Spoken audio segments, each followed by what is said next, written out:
Mahakumbh season. The entire country is bathing in divine energy. News channels are buzzing with videos right from the heart of Prayagraj. The much-awaited Mahakumbh Mela, The Mahakumbh. For millions of devotees who gathered here, holy snan at Mahakumbh. Divya और भव्य Mahakumbh. Millions of devotees are taking the holy dip in the Sangam, and then you decide to witness the Mahakumbh from the very heart of the event. You look up for flights, and to your shock, you see this. A round-trip ticket costs you nearly 50,000 rupees, even more than that. That's right. Say you're booking a flight from Kolkata, a round-trip ticket can cost you more than 30,000 rupees. Let's take another city here, for example, Mumbai. If you want to book a round-trip ticket to Prayagraj, it can cost you anywhere between 40 to 45,000 rupees. Take any city here, the rates have skyrocketed. People have taken to social media. Now, this person here shared how Bhubaneswar to Bangkok flights cost 10,000 rupees, while Bhubaneswar to Prayagraj flights cost 39,000 rupees. Another user shared how flight fares from Mumbai to Prayagraj is the same as the fare from Mumbai to London. This sudden spike in airfare is a sharp contrast to the usual cost of around 5,000 rupees for a one-way ticket to Prayagraj from these destinations, and a similar price surge is expected around the remaining Snan dates. But what is going on here? How are common people supposed to travel? How do airlines decide their ticket prices? And will government intervene? 40 crore, that is how many pilgrims are expected to attend Mahakumbh. In fact, on 29th of January, around 10 crore pilgrims reportedly took holy dip at Mahakumbh. The city's quiet airport is handling more foot traffic than ever.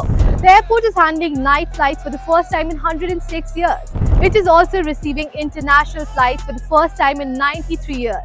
The typically quiet airport in the holy city is breaking records. Now, according to Skyscanner, the number of bookings on January 28, that is a day before Mauni Amavasya, increased by 675% in comparison to a normal day. In fact, if we compare it to the same time last year, when Prayagraj hosted no such events, the number of bookings have increased by 1,776%. Skyscanner's latest report shows that travel interest for Mahakumbh Mela has absolutely spiked. Searches for domestic flights to Prayagraj in February jumped significantly after January 20th. And here's the twist, people aren't just searching for direct flights, they are taking detours. A rise in searches for adjacent airports like Varanasi has also been reported. Let's talk about numbers here. The Hyderabad to Prayagraj route saw a mind-blowing increase of 2,815% in searches. Pune to Prayagraj skyrocketed by 1,345%, and even Prayagraj to Mumbai route surged by 870%. But it's not just domestic travelers that are feeling the Kumbh magic. International interest is surging too.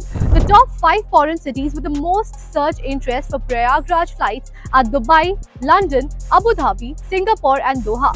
Meanwhile, Atlas, a visa processing platform, has noticed a major spike in applications, especially from USA and UK. Of course, with all these people booking tickets, the airlines have taken the opportunity to hike fares, causing some serious headache for budget-conscious travelers. But for flyers in India, the excessive fare spike during holiday season has always been an issue. In response to a dramatic increase in prices, the Directorate General of Civil Aviation, which monitors airlines, was forced to step in and issue a directive to carriers to rationalize airfares to Prayagraj. So here comes our question. How are airfares calculated?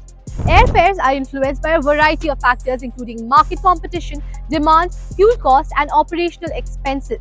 However, recent shifts in India's aviation landscape have significantly impacted airfare pricing.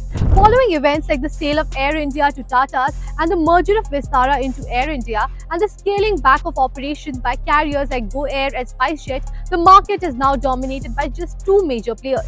This near duopoly controls over 90% of the market, giving these airlines significant pricing powers. Before Air India's privatization, there was some form of price regulation and benchmarking, where government-owned Air India helped keep other carriers' fare in check. Now, without such a benchmark, airlines are free to set their prices, especially during peak periods like these festivals, leading to a sharp increase in fares. This absence of competition can lead to higher fares, raising questions about whether some form of administrative pricing is needed, particularly during high demand times. What are your views on this? Do let us know in the comments down below.